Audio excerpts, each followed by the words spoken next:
আমি বলতে চাই আমাদের কেন্দ্রীয় আমি সরকারের কাছে আজকে কোনো দাবি উত্থাপন করতে চাই না।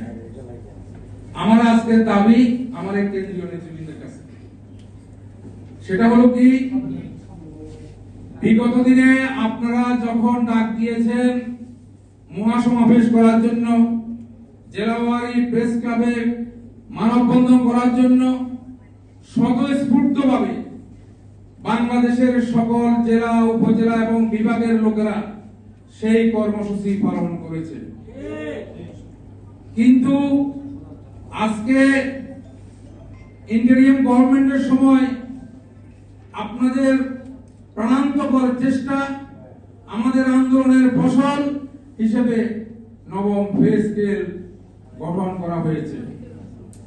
আমার মনে হয় গত এক যুগের ভিতরে 20 সাল থেকে এ পর্যন্ত নবম পে স্কেল যতবার বলছি, এতবার যদি আল্লাহরে ডাকতাম তাহলে আল্লাহ আমাদেরকে ফকির বানাই দিত। আমরা এতবার নবম পে স্কেল, দেশ স্বাধীনের পরে স্কেল ঘোষণার জন্য এত দীর্ঘ সময় আর কোন আন্দোলনের প্রয়োজন হয় নাই। আমরা এই আন্দোলনের সাথে অনেক কষ্টের, সফলতা, দুটো স্মৃতি আমাদের রয়েছে। মাহমুদ ভাই বলেছে এইসব বিষয়ে আর না বলতে, তাই আর বলবো না। আমি শুধু বলবো আর একটি মাত্র কর্মসূচি দিব, যেই কর্মসূচির মাধ্যমে বৈষম্য মুক্ত পে স্কেল আদায় হইতেই হবে। আপনাদের কাছে দাবি, একটা দাবি জানিয়ে আমি আমার বক্তব্য শেষ করব। আপনারা এখানে হান্নান ভাই আছেন, ওয়ারেস ভাই আছেন, মাহমুদ হাসান ভাই সহ আপনারা যারা কেন্দ্রীয় নেতৃবৃন্দ আছেন, আপনাদেরকে শিখাই দেওয়ার কিছু আমাদের নাই, আপনাদের কাছে শিখার আমাদের অনেক কিছু রয়েছে। আমি আপনাদেরকে অনুরোধ করব, অবস্থান কর্মসূচি হোক, প্রধানমন্ত্রীর কার্যালয়ের অভিমুখে হোক, শহীদ মিনারের সামনে হোক, আমরা এখানে আসি শুই থাকবো, আর একবার আন্দোলনে নামবো, বৈষম্যহীন পে স্কেল অবশ্যই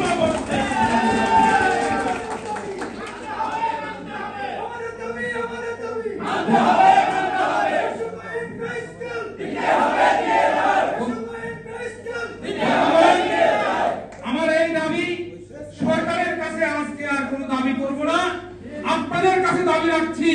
আগামী দিনে আপনাদের অসহায়ত্ব দেখানোর কিছু নাই। আপনারা মন্ত্রীর কাছে যাচ্ছেন, প্রধানমন্ত্রীর সাথে সাক্ষাৎ করতে চাচ্ছেন, আমরা খুব আশান্বিত হই, কিন্তু তারা আপনাদের প্রতি যে মনোভাব দেখাচ্ছে সেটা দেখলে আমরা খুব হতাশ হই।